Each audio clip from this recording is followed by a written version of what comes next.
Buenas tardes, soy Fernando Garzón. A propósito de la entrada en vigor del TEMEC, quiero hablarles de un tema muy importante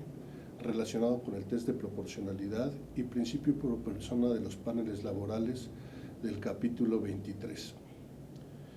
Como ustedes saben, el pasado 1 de julio el gobierno de Estados Unidos notificó a su Congreso el cumplimiento de los gobiernos de México y Canadá de todos los procedimientos internos requeridos por ellos para la entrada en vigor del tratado entre México, Estados Unidos y Canadá. Esta acción se suma a las notificaciones realizadas por separado por los gobiernos de México y Canadá el 2 de abril de 2020 y con ello concluyen los requisitos necesarios entre los tres países para que el TEMEC entre en vigor, tal y como lo establece el párrafo segundo del protocolo por el que se sustituye el Tratado de Libre Comercio de América del Norte. El primer día del tercer mes siguiente a la última notificación recibida corresponde al 1 de julio del 2020, fecha en la que entró en vigor el tratado. Sin duda, la entrada en vigor de este tratado, bajo la óptica panegírica de nuestro gobierno, marcará el comienzo de una nueva etapa en la relación comercial en Norteamérica,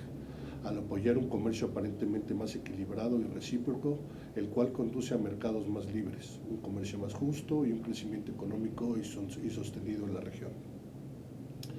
El TEMEC incluye un mecanismo particular de solución de controversias para dirimir casos laborales en las industrias manufactureras y de minería. Estos paneles se aplicarán exclusivamente cuando involucren incumplimientos al tratado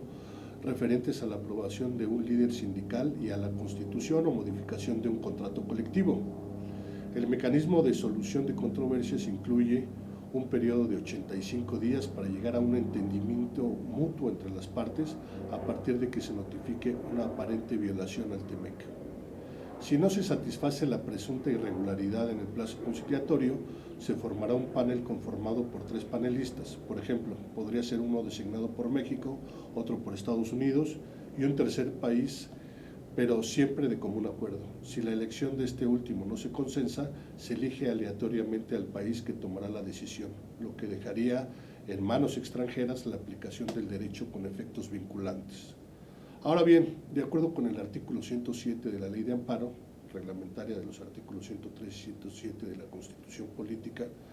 la impugnación de un tratado internacional tiene 2 momentos, a saber, el primero es de 30 días cuando se trata de normas autoaplicativas, es decir, aquellas normas que por su sola entrada en vigor causan perjuicio al quejoso, y el segundo de 15 días tratándose de normas heteroaplicativas, impugnables a partir del primer acto de aplicación, por lo que el vencimiento del término para promover el amparo contra el TEMEC o alguno de sus capítulos o anexos en caso de normas autoaplicativas fue el pasado 1 de agosto de 2020.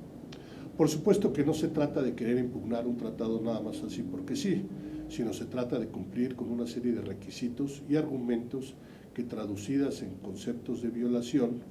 sean susceptibles de ser atendidos por un juez de distrito en materia del trabajo, conforme a lo que dispone el artículo 55 de la Ley Orgánica del Poder Judicial de la Federación,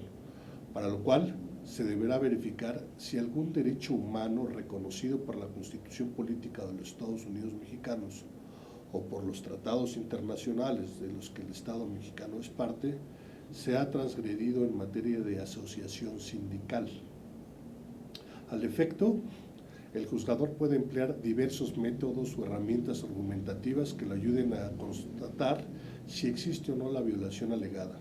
estando facultado para decir cuál es, en su opinión, el más adecuado para resolver el asunto sometido a su conocimiento a partir de la valoración de los siguientes 5 factores: el derecho al principio constitucional que se alegue violado, si la norma de que se trata constituye una limitación gradual en el ejercicio del derecho o si es una verdadera restricción o impedimento en su disfrute. 3. El tipo de intereses que se encuentran en juego. 4. La intensidad de la violación alegada. Y 5. La naturaleza jurídica y regulatoria de la norma jurídica impugnada. Entre los métodos más comunes para solucionar esas problemáticas se encuentran el test de proporcionalidad, que junto con la interpretación conforme, el escrutinio judicial y otros métodos interpretativos constituyen herramientas igualmente útiles para dirimir la violación a derechos. En este sentido, esos métodos no constituyen por sí mismos un derecho fundamental, sino la vía para que los jueces cumplan la obligación que tienen a su cargo, que se constriña a decidir en cada caso particular si ha existido o no la violación alegada. Sobre esas bases, los jueces no están obligados a verificar la violación a un derecho humano a la luz de un método en particular, ni siquiera porque así se lo hubieran propuesto en la demanda o en el recurso de los agraviados. Máxime que no existe exigencia constitucional, ni siquiera jurisprudencial, para emprender el test de proporcionalidad o alguno de los otros métodos cuando se alegue violación a un derecho humano. Otro de los principios que deben de ponderarse al dirimir controversias respecto de tratados internacionales que involucren la aplicación de derechos humanos es la prevalencia de la interpretación pro persona, conforme al cual las normas relativas a los derechos humanos deben interpretarse de conformidad con la propia Constitución y los tratados internacionales de los que México sea parte, lo que se traduce en la obligación de analizar el contenido y alcance de esos derechos a partir del principio pro persona. De modo que, ante varias alternativas interpretativas, se opte por aquella que reconozca con mayor amplitud los derechos o bien que los restrinja en la menor medida posible. De esa manera debe atenderse el principio de prevalencia de interpretación, conforme al cual el intérprete no es libre de elegir, sino que debe de seleccionarse la opción interpretativa que genere mayor o mejor protección a los derechos, por lo que los jueces de distrito están predestinados a escribir la historia de los fenómenos nacionales de una manera contundente.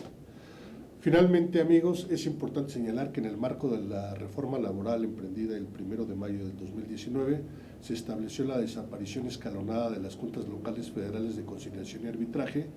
dando paso a los nuevos centros federales de conciliación y registro laboral y los centros locales de conciliación en todo el país, que junto con los tribunales operarán paulatinamente en México el nuevo sistema de justicia laboral. Las primeras operaciones que realizará en breve el Centro Federal de Conciliación y Registro Laboral será precisamente el registro del sindicato y de su directiva otorgado por el Centro Federal de Conciliación y Registro Laboral, que producirá efectos ante todas las autoridades. Bienvenida a la entrada en vigor del TEMEC, una gran oportunidad para detonar el crecimiento económico al que está predestinada la región. Esperamos que nuestros gobernantes se encuentren a la altura de la responsabilidad histórica que les toca, en tanto los operadores judiciales en el marco constitucional, protector de los derechos humanos, serán los encargados, en definitiva, de hacer embonar este cañón esperanzador de prosperidad que tanto se anhela en México. Muchas gracias.